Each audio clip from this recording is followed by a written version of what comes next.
하나님 말씀 구약 레위기 25장입니다.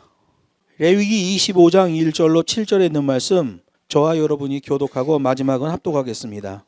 여호와께서 시내산에서 모세에게 일러 가라사대 이스라엘 자손에게 구하여 이르라. 너희는 내가 너희에게 주는 땅에 들어간 후에 그 땅으로 여호와 앞에 안식하라. 너는 6년 동안 그 밭에 파종하며 6년 동안 그 포도원을 다스려 그 열매를 거둘 것이나 제7년에는 땅으로 쉬어 안식하게 할지니 여호와께 대한 안식이라. 너는 그 밭에 파종하거나 포도원을 다스리지 말며 너의 곡물에 스스로 난 것을 거두지 말고 다스리지 아니한 포도나무에 맺은 열매를 거두지 말라.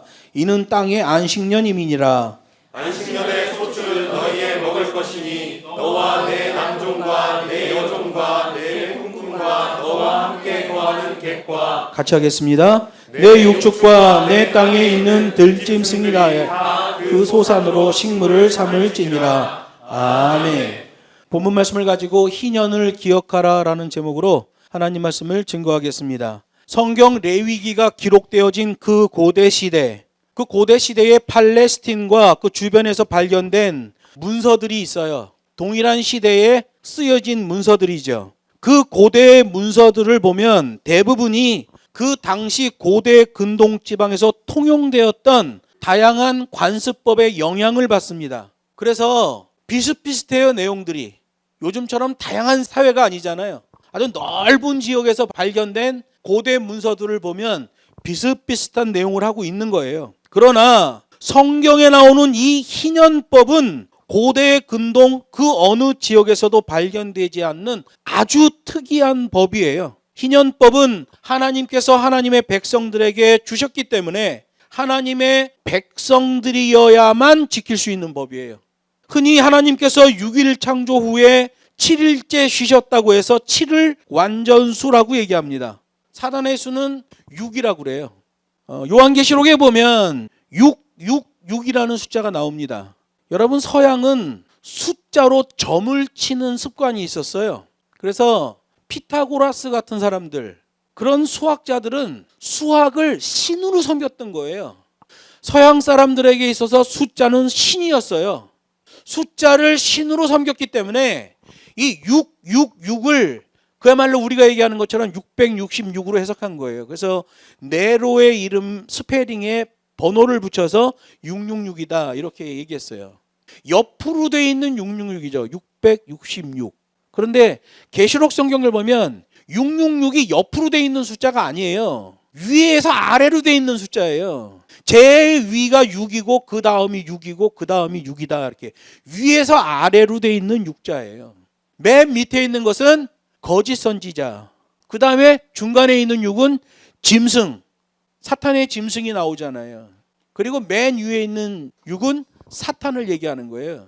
성경에서 말할 때는 위에서 밑으로 등급이 있는 666으로 돼 있는데 양키들은 그 숫자에 대한 우상주의가 있기 때문에 이걸 옆으로 놓은 숫자 666이라고 했던 거죠. 그래서 온갖 신학적 잡설들이 나와진 거예요. 여러분, 하나님 말씀은 원문으로 해석하지 않으면 거의 거짓말이 돼버립니다. 천지 창조와 하나님의 쉼, 완전수가 7이라서 그런지 생식물의 임신과 태어남의 일수가 대부분 7의 배수로 돼 있어요. 아주 놀라운 일이에요. 짐승들, 태생으로 태어나는 것들 있잖아요. 다 7의 배수로 돼 있어요. 인간은 280일 만에 태어납니다. 7 곱하기 40이에요. 우리에게 가까이 있는 짐승 개는 63일 만에 태어납니다. 7 곱하기 9예요. 고양이는 70일 만에 태어납니다. 7 곱하기 10이에요. 돼지는 126일 만에 태어나요. 7 곱하기 18이에요. 소는 280일 만에 태어납니다. 7 곱하기 40이에요. 대부분의 짐승이 7 곱하기 몇 이렇게 돼 있어요. 태어나는 일수가. 평균이 그렇습니다. 뭐 사람도 조금 일찍 태어나는 애 있고 늦게 태어나는 애 있는데 전체를 묶어서 평균 내면 280일이에요. 짐승들도 마찬가지. 코끼리도 마찬가지. 코끼리는 임신 기간이 무려 665일이에요. 그 큰 짐승이 나오니까 오랫동안 뱃속에서 만들어져 나오는데 665일, 7 곱하기 95예요. 생식물의 대부분의 임신과 태어남이 7 곱하기의 배수로 되어 있다는 거예요. 왜? 하나님의 천지창조와 쉼의 완전수가 7로 되어 있기 때문에 그래요. 성경에서는 예수님께서 용서에 대해서 가르치실 때에 70번씩 7번이라도 용서하라 이렇게 말씀하셔요. 출애굽한 이스라엘 백성들이 광야에 나와서 하나님이 주시는 만나와 메추라기를 먹습니다. 6일 동안 내려주시고 제7일 때는 만나와 메추라기가 내리지 않아요. 그래서 6일째에 내릴 때 이틀치를 거두는 거예요. 일주일도 6일 동안 열심히 일하고 7일째 주일 예배로 모이는 거예요. 담임 목사나 해외에 있는 선교사들도 6년을 사역한 다음에 제7년째에는 안식년을 갖게 되는 거예요. 그래서 목사 사역의 한 텀이 7년으로 돼 있어요. 목사 사역은 3텀을 하면 은퇴할 수 있습니다. 21년이죠. 7 곱하기 3 그러면 21년이에요. 21년이 되면 목사는 공식적으로 원로로 은퇴를 할 수가 있어요. 이 법이 다 그렇게 돼 있는 거예요. 이스라엘 백성들은 6년을 경작하고 제7년째는 땅을 반드시 쉬도록 해라. 땅을 그냥 놔두라는 거예요. 쉬게 놔두라는 거예요. 그리고 1년 지난 다음에 8년째에 다시 파종하라. 그럼 안식 개념은 7 가운데 하나이고 7일 중에 하루, 7년 중에 1년 이렇게 돼 있어요. 희년 개념은 달라요. 7년씩 7번. 그러면 7, 7이 49년이잖아요. 그 다음에 1년을 희년으로 갖는 거예요. 49년 동안 뺑뺑 돌아가고 7년 단위로 돌아가고 마지막 1년 50년 차는 희년으로 모든 땅의 경작을 멈추라는 하나님의 명령인 거예요. 그래서 이스라엘 사람들 보면 49년째에 그 해가 지나가는 7월 10일 날 마지막 속죄일을 하는데요. 거기는 7월 11일이 되면 다음 해가 되는 거예요. 유대력으로 보면 7월 11일이 연말이에요. 7월 11일이 새해가 되는 거예요. 그래서 50번째의 해를 시작하는 그때에 요벨이라는 나팔을 불어서 희년을 선포하는 겁니다. 일반 나팔은 소페르라고 그래요. 이스라엘 사람들은 그 언어가 정확합니다. 일반적으로 부르는 나팔은 소페르라고 그러고요. 희년에 부르는 나팔은 요벨 나팔이라고 그래요. 이것도 다 정해져 있어요. 언제 어느 나팔을 부르는 것도 다 정해져 있어요. 우리 여호와 하나님은 사람이 자기 기분대로 믿는 그런 여호와 종교를 우리한테 주신 분이 아니에요. 우리 하나님은 하나님이 명령하신 대로 그 말씀을 따라 믿게끔 그렇게 믿어야 유효한 신앙으로 인정하신단 말이에요. 근데 양키들은 지 기분대로 믿지요. 미국에 가면 굿, 엑설런트, 좋다고 그래요. 무조건 좋다고 그래요. 미국은 왜 그래요? 총을 갖고 있잖아요. 누가 뭘 하든지 굿, 베스트 막 이렇게 얘기해 준단 말이에요. 총을 갖고 있어. 너 그거 잘못된 거야 그러면 빵 쏴버리니까 무조건 좋다는 거야. 양키들에겐 그런 의식이 있어요. 뭐 하면 좋다고만 평가하는 거예요. 그게 인문주의 때부터 내려온 그들의 습관이에요. 그래서 복음도 아무나 교회로 막 데리고 들어오는 거로 돼 있는 거예요. 그런 사람들이 교회에 들어와서 교회를 다 망가뜨리는 사람이 돼버렸어요. 이 시대에 얼마나 많은 그리스도인들이 다 망가져 버렸습니까? 교회는 그런 데가 아니에요. 교회는 세상 누가 뭐라고 얘기해도 어떤 여론이 만들어져도 교회는 하나님의 말씀을 따라가는 게 교회예요. 제사장이 불었던 나팔, 요벨, 이 희년의 나팔은 일반적인 나팔 쇼페르와는 달랐단 말이에요. 구약시대에 가나안 정복 전쟁을 합니다. 그때 제일 먼저 했던 전쟁이 여리고 전쟁이에요. 여리고를 7번씩 돌면서 나팔을 불게 돼 있는데 그때 성을 돌면서 불었던 나팔이 요벨 나팔이에요. 그 나팔을 불게 했던 거죠. 그냥 집에 있던 아무 나팔이나 갖고 와서 막 부르는 게 아니라 요벨의 나팔만 불게 돼 있어요. 희년이 선포되면 3가지 실행법이 나옵니다. 모든 히브리 노예들은 자유의 몸이 됐어요. 어떻게 하다가 돈을 못 갚거나 어떤 일이 생겨서 남의 집에 노예로 팔려간 사람들이 있잖아요. 그 사람들 다 놔줘야 돼요. 희년이 되면 무조건 다 놔주는 거예요. 희년이 선포되면 땅은 1년 동안 경작하지 않아요. 피조물에게도 해방이 선포되는 거죠. 여러분, 사람은 하나님께 생명을 받잖아요. 하나님의 루아흐, 생명을 후 해서 사람에게 생명이 들어와요. 사람은 그 생명이 있는 동안만 살아 있어요. 이 자연계에다가는 하나님이 생명력을 주셨어요. 생명력을 주셔서 자연은 지진이 나고 산사태가 나고 땅이 뒤집어져도 거기서 다시 풀이 나고 생명체가 살아갈 수 있는 터전이 만들어져요. 왜 그래요? 땅에는 생명력을 주셨기 때문에 그래요.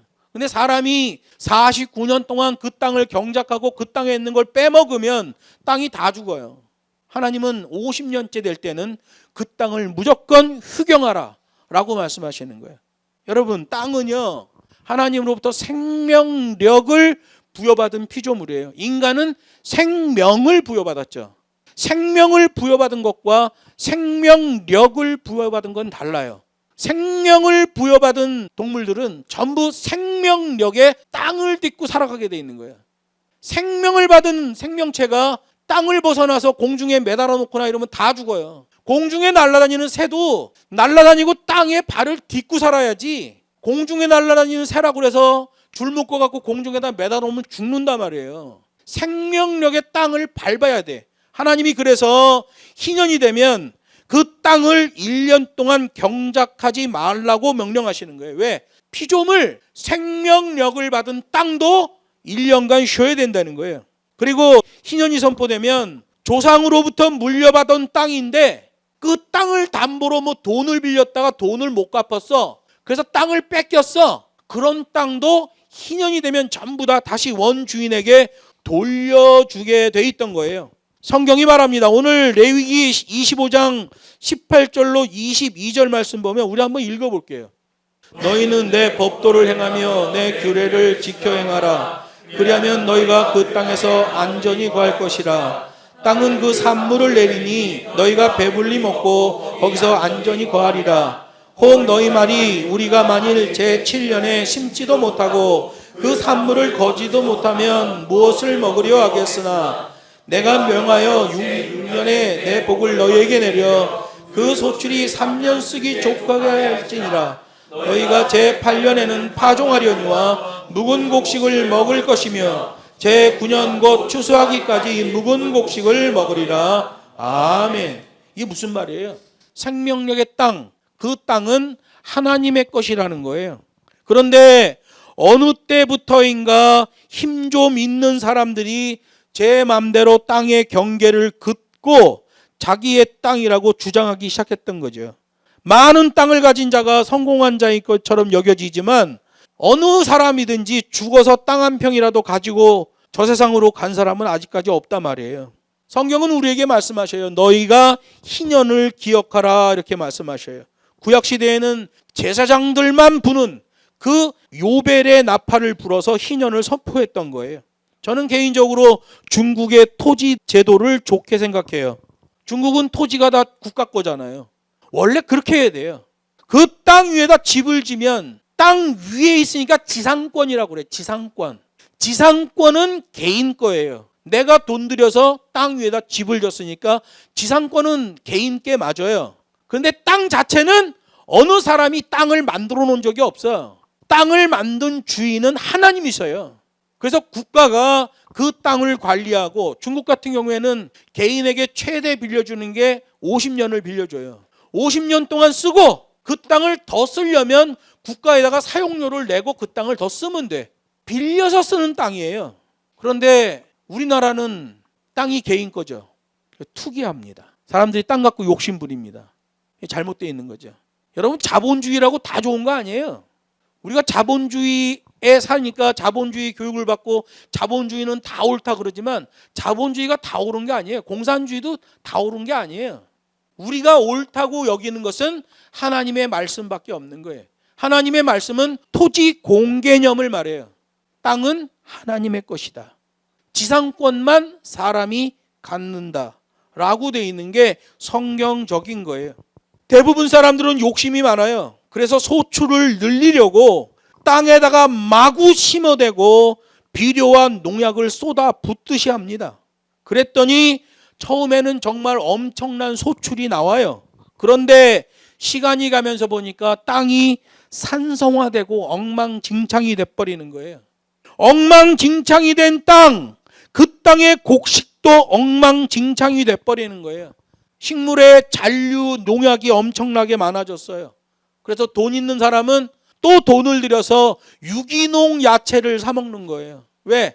땅을 다 망가뜨려서 하나님의 방법대로 해야 되는데, 하나님의 말씀 토라의 농법대로 해야 되는데 사람들의 욕심의 방법을 접목시켜 버리니까 문제가 나는 거죠.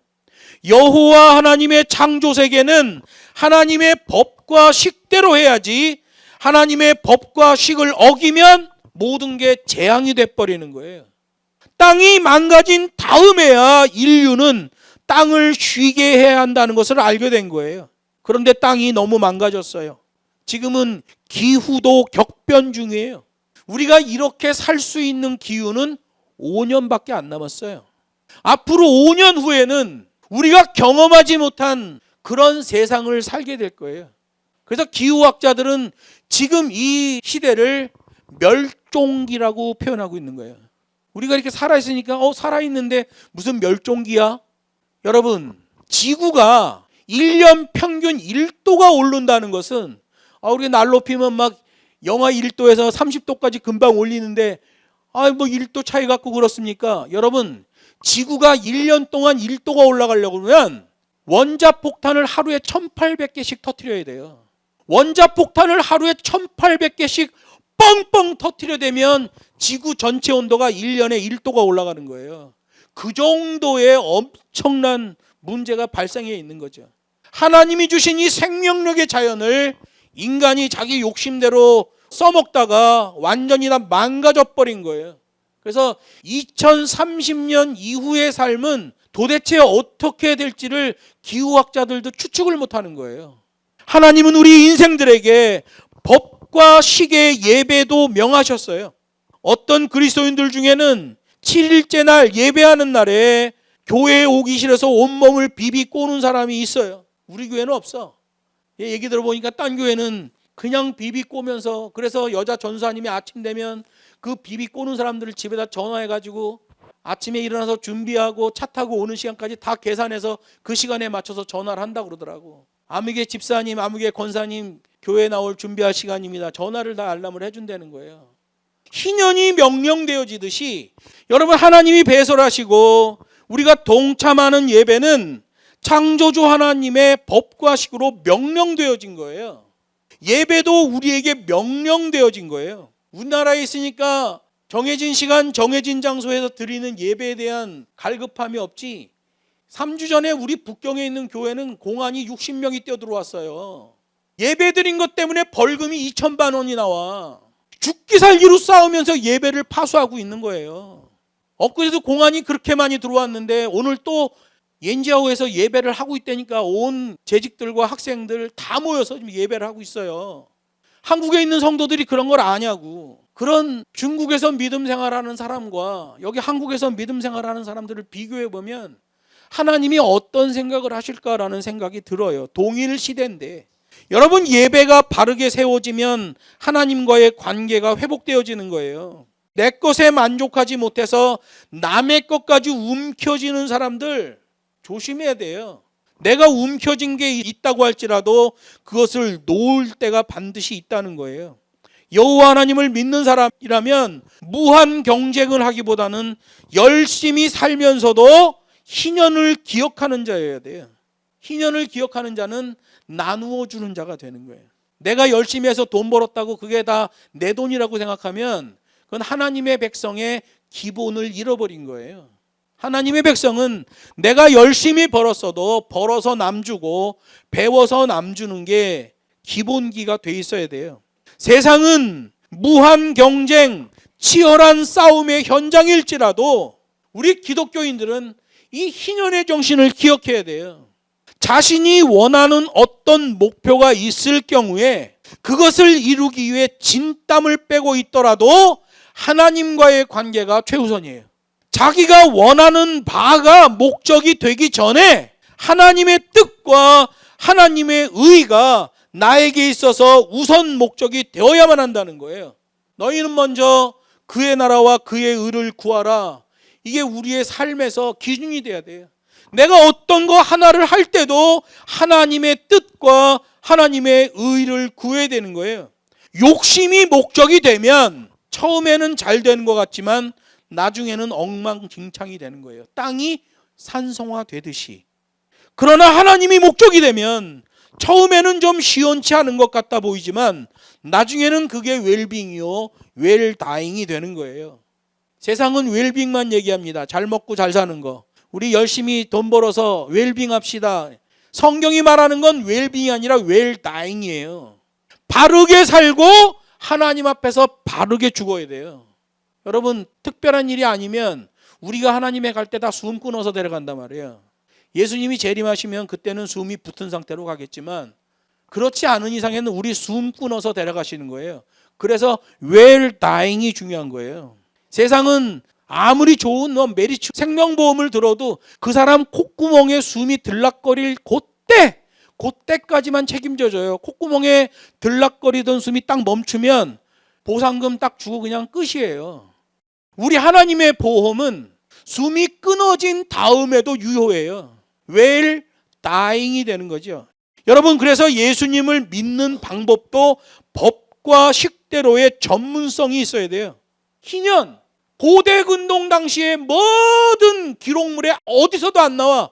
하나님의 율법에만 나와. 하나님의 백성에게만 지키라는 법이에요. 이 시대에 희년의 정신을 가지고 있는 기독교인이 얼마나 됩니까? 벌어서 남 주고 배워서 남 줘야 된다는데 거기에 동의할 자가 누가 있어요? 그런데 하나님의 백성은 그 말씀이 나오는 순간 아, 그래야 되겠구나라는 생각이 딱 든단 말이에요. 진짜 하나님의 백성과 하나님의 백성이 아닌 자들을 구별할 수 있단 말이에요. 희년법 하나로도 구분할 수 있어요. 마치 농약과 비료를 땅에 쏟아 붓는 것처럼 그런 식으로 신앙생활하는 사람들도 많아요. 그래서 이 시대에 보면 교회들마다 이벤트와 프로그램을 막 잡아 돌리는 거예요. 정신없게 만들어버리는 거예요. 이벤트하고 프로그램 하면 그게 신앙생활인 줄 알아요. 아니에요. 땅에다 농약, 비료 퍽 부으면 처음에는 많이 나오죠. 그런데 토양이 다 죽어버리는 거예요. 이벤트 프로그램 잡아 돌리면 사람들이 많이 모이죠. 나중엔 교회가 송두리째 다 망해버리는 겁니다. 이 시대 교회가 그래서 저 모양이 된 거 아니에요. 광화문에 가보세요. 그게 기독교인들인가? 그 기독교인들 아니에요. 하나님의 기본 희년법, 하나님의 복음도 모르는 사람들이란 말이에요. 근데 거기에 취해 있어요. 거기에 완전히 함몰되어 있는 거예요. 인류 역사를 통해서 보면 위대한 인물들은 모두가 묵묵히 그리고 느리게 그 길을 간 사람들이에요. 신비주의, 은사주의 이런 것들은 그냥 막 난리가 납니다. 그런데 인류의 위대한 위인들은 그런 식으로 된 사람이 없어요. 천천히 묵묵히 자기가 해야 할 바를 하면서 간 사람들이 위인이 되더라는 거예요. 여러분, 기적보다 강한 게 순리예요. 사람들은 기적이 일어나는 걸 좋아하고 환호하지만 성경은 순리를 가장 위대한 능력으로 본단 말이에요. 아침이면 동쪽에서 해가 뜨고 저녁이면 서쪽으로 해가 져요. 순리예요. 그런데 이게 기적을 바래갖고 어느 날은 북쪽에서 해가 떠가지고 동쪽으로 지고 어느 날은 남쪽에서 해가 떠가지고 북쪽으로 지고 막 이러면 그런 세상은 못 살아요. 지구에서 우리가 살고 있는데 그런 식으로 천체가 돌아간다고 생각해 보세요. 그러면 우주가 쑥대밭이 된 거예요. 여러분, 기적보다 강한 게 순리예요. 진짜 믿음은 호기심 나는 이벤트 프로그램 잡아 돌리는 게 아니라 하나님의 말씀을 묵묵히 주고 그 말씀을 따라 살게끔 하는 게 가장 좋은 목회고 가장 좋은 사역이고 그런 교회가 가장 좋은 교회인 거예요. 하나님의 백성이라면 하나님의 계명을 알아야 되고 그 아는 바 계명을 삶에서 묵묵히 실천하는 전문가가 되어야 돼요. 하나님의 계명을 따라 살려고 하면 때때로는 힘들고 벅찹니다. 힘들고 벅찬 때는 세상 기준에서는 포기할 때라고 생각하지만 성경에서는 기도할 때라고 말하는 거예요. 힘들고 벅찰 때 하는 기도는 일반 나팔이 아니라 여리고성을 무너뜨린 요벨 나팔과 같은 그런 특별 기도가 되어지는 거예요. 모든 뒤틀린 것을 회복시키는 하나님의 법 희년에 부는 특별한 나팔 요벨 나팔, 모든 묶임을 풀어내고 자유를 선포하는 희년의 요벨 나팔. 우리들도 일주일에 한 번은 하나님과의 깊은 만남이 일어나는 기도가 있어야 돼요. 특별 기도요, 특별 나팔인 거예요. 하나님의 백성들에겐 이게 있어야 돼요. 말씀을 맺습니다. 진정한 진리의 추구는 자기 자신뿐만 아니라 모든 사람에게 기쁨과 자유를 주는 결과물로 나와줘야 돼요. 우리가 살고 있는 이 세상은 욕심으로 가득한 세상이지만 기독교인들의 요벨 나팔을 통해, 그런 신앙생활을 통해서 세상의 욕심들이 해독이 된단 말이에요. 무한 경쟁이에요, 세상은.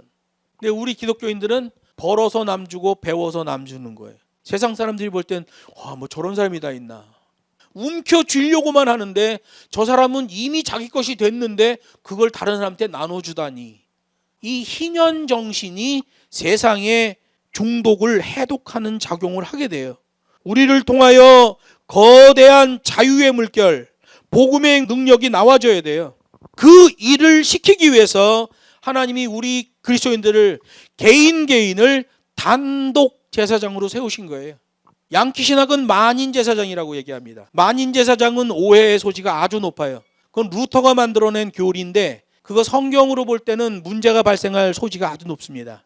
정확하게 원문으로 번역하면 단독 제사장이에요. 단독 제사장은 각 사람이 하나님 앞에서 반듯한 자세의 믿음을 갖고 각 사람이 하나님의 말씀 앞에 순종하며, 그런 사람들을 교회로 모아보니까 아가페 한 동작하는 교회가 되더라가 되는 거예요. 지 마음대로 믿는 이 시대의 가짜 기독교 신학, 양키 신학에 오염되면 교회 안에서도 개인주의요, 교회끼리도 개교회주의로 빠지는 거예요. 여러분, 성경에서는 기독교의 교회를 예수의 몸된 하나의 교회, 유니티 교회를 말한단 말이에요. 연합된 교회, 하나의 교회, 유기체로서의 교회예요. 이 시대 교회 보세요. 유기체 개념이 있나? 없어요. 다 제각기죠. 옆 교회가 굶어 죽든 말든 신경도 안 써요. 그러면 그거는 예수님이 몸된 교회가 아니란 얘기죠. 뭐로 되는 거예요? 제도적 교회라고 그래. 그걸 제도적 교회. 그냥 제도 안에서, 행정 안에서 돌아가는 교회다. 그래서 하나님 주식회사라고 그러잖아요. 그런 교회들은 마지막 때의 구원의 은총에서 다 버려지는 교회가 돼버리는 거예요. 하나님은 이 희년 정신이 살아있는 이 하나님의 사역을 위해서 우리들을 단독 제사장으로 세우셨고, 각자 자신의 요벨 나팔을 불 수 있게 하신 거예요. 불 수 있는 자격을 주신 거예요. 제사장 제도를 무너뜨리시고 각 사람을 단독 제사장으로 세우고 각 사람이 희년의 정신으로 살아갈 때 제사장의 요벨 나팔이 불려지게 되는 거예요. 우리를 통하여 회복의 요벨 나팔이 울려 퍼지고 거룩한 희년의 정신이 이 세상에 선포되기를 주 예수의 이름으로 축복합니다.